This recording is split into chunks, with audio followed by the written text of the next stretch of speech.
Hi, my name is Zach Saborny with AAPC Publishing, and I am here live with Lauren Kerstein. I hope I'm saying that correctly. Christine, correctly? Great. With her two books. Her first book with us was my sensory book, Working Together to Explore Sensory Issues and the Big Feelings They Can Cause, a workbook for parents, professionals, and children.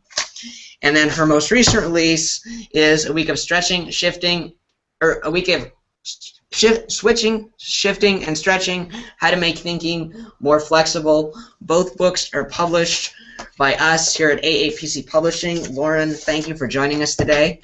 Sure, thank you for having me. First off, tell me a little bit about your background in autism and what got you involved in this field. Okay. I really ended up in this field kind of by accident. I went to an interview that was way over my ability, and I was very lucky because there was a woman sitting there who offered a practicum experience at JFK Partners and said, I don't think you're qualified for this job, but come on over and try doing our practicum. So I did a fellowship there at JFK Partners, which is the University of Colorado affiliated program, and was immersed in the field of autism spectrum disorders and loved it. I was initially trained in the Denver model, which is really kind of a combination of ABA and teach, and just got to meet and work with so many wonderful people. At this point, I've been through a lot of trainings 20 years later, and I'm really a very eclectic provider for individuals on the autism spectrum. I just feel like the strengths and weaknesses are so unique for each individual that everything has to be individualized or it's not going to really be helpful. Mm-hmm. And like I discussed, the My Sensory book, that was your earlier book with us. Talk to me a little bit about that book and, the background with it and what made you to decide to write that book as your first offering here with us. Okay. So let's see. I ended up working in a preschool, and I was seeing a lot of kids who were struggling, and my mental health background just wasn't doing the trick. So I came up with this cute little 25-page workbook to help them understand their environment, and it started to really be very helpful. So I ended up submitting it, and years later, thanks to AAPC, it ended up, 150 pages. I really developed it because I felt like my mental health knowledge and background just wasn't cutting it. I was missing something. And so when I started to help kids link sensory to emotions, I felt like I was making a bigger difference, really helping them figure out what their triggers were and what to do about it. So I wanted that workbook to help people examine that relationship more closely.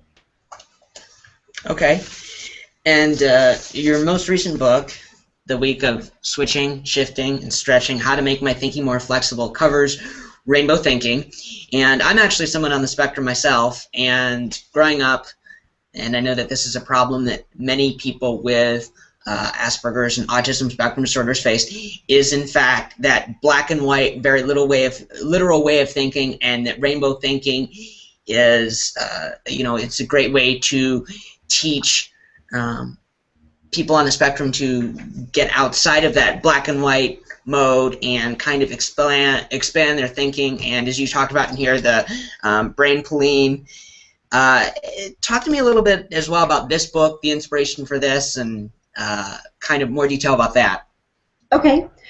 Well, there are a lot of reasons I wrote this book. As you said, I have had the privilege and opportunity to bear witness to individuals on the spectrum struggling with shifting their thinking, really just struggling with how to be flexible thinkers. And so I wanted to write a book that would help those kids, those adolescents, those adults with being able to shift their thinking more effectively. It's just heartbreaking to watch kids and adolescents and adults as they go through this very chaotic world really struggle with finding rainbow thinking. I think it makes a huge difference emotionally and in terms of being able to function just in the world, to be able to use your brain pooling and think more flexibly. I must admit, having two girls in my own home has made me have to be a very flexible thinker, sometimes more than I think I can really be. And so I also wrote this book to help them find their brain poolings, maybe slowly move out of the black and white thinking that sometimes seizes us and our brains. Mm-hmm. And I know that in the back of the book here, as I'm looking through it, you had a lot of different activities. You included a 5-point scale, some different things, different diagrams and whatnot. Obviously, the book is geared towards, kids, but with the teaching activities and the resources for parents, is your intended audience, I know you mentioned, you want to try and help kids and adults. What, I guess, is your ultimate intended audience for this book? It's a great question. My ultimate audience is anybody who's either struggling with being a flexible thinker and is stuck in the black and white world and really wants to emerge as a rainbow thinker, or anyone who's trying to help anybody be a rainbow thinker. That's really my ultimate audience, because I think all of us struggle at one point or another with being flexible in our thinking and being able to be a rainbow thinker. So I'd really love this to help anybody who needs it. Mm-hmm. Okay. Well, did you have anything else that you wanted to add, or any suggestions to maybe parents out there of children on the spectrum or people on the spectrum themselves as to anything in terms of sensory or rainbow thinking or anything of the sort? What I'd really like to add is don't give up. These processes take so long. It takes 4 to 6 weeks to even affect change, and that's when you're being consistent and repetitive, and none of us in this crazy world are consistent and repetitive enough. So please don't give up. It takes a lot of time to be able to let go of old habits. Remember that during the holidays, all those old habits come back, and it's easier to stick with what we know, and so this is going to be a time of stress.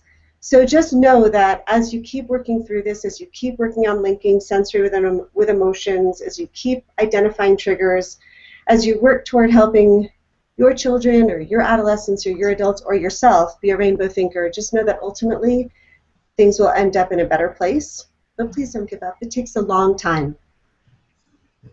Alrighty. Well, thank you, Lauren, very much for joining us today. And remember, everyone, Lauren's book, the My Sensory book, as well as her recent release, A Week of Switching, Shifting, and Stretching, How to Make My Thinking More Flexible, are both available here at AAPC Publishing. If you live in the Kansas City area, you can come and visit us at 11209 Strang Line Road in Lenexa, Kansas. Or you can always shop online 24/7 at our website, aapcpublishing.net. Also, if you have any questions, feel free to give us a call, 913-897-1004. Lauren, thank you once again for joining us today. Thanks for having me. You're very welcome. And everyone, I'm Zach with AAPC Publishing.